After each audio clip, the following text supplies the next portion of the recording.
What is your take on him? I think we were talking a little earlier about people, having kind of divided feelings about him.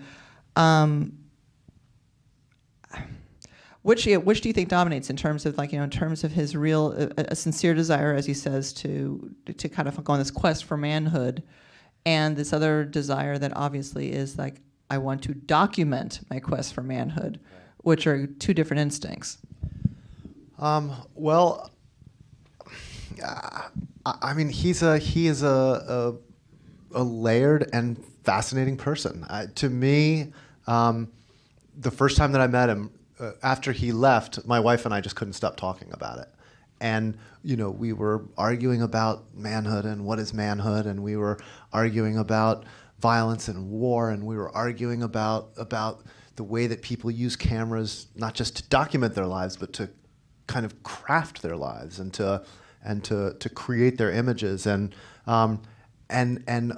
different aspects of his story reflected on all of those different issues. Well, that was the thing I thought was really very interesting too, is that the awareness of what the camera is. I mean, it's not just him. It's like the scene. It's like the scene where the guy's like kicking down the door, and it's like, oh, get the shot. Oh no, let me close the door, do it again. And so it's not just him. It seems to be, it seems. And in Libya, you've got these extraordinary shots. I remember when I just stumbled on this shot of somebody in the middle of battle spraying machine gun fire in the most high-minded job that somebody could possibly do. They're risking their lives to free their country from a dictator, and yet they've got 3 of their buddies filming them with cell phone cameras so that they can post it on Facebook and email it to their girlfriends. And I love that. I mean, and it's not just guys in this movie. I mean, it's probably everybody in this room. There are these, now that everybody has cell phone cameras and everybody has Facebook, we have all become self-conscious crafters of our images. And, I go on vacation, and am I enjoying my vacation, or am I looking for photo ops of myself enjoying my vacation that then I can post on Facebook so that people see me enjoying my vacation? Or I go and take a walk in the woods with my kids.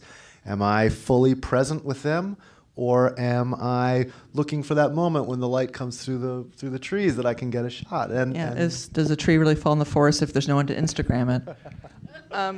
So, in terms, how did you?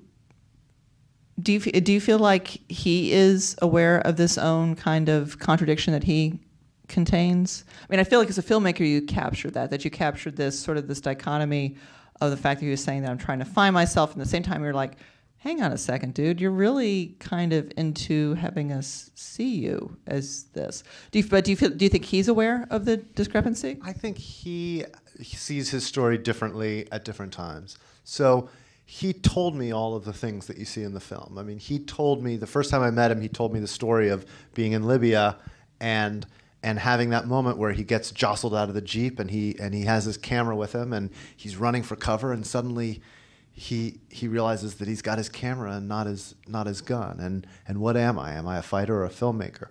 That's a story that he told me. But he also feels very strongly that the answer to that question is, I was there as a fighter. The camera was secondary. I was really in Libya because the fight against Gaddafi and to support my friends is the most important thing.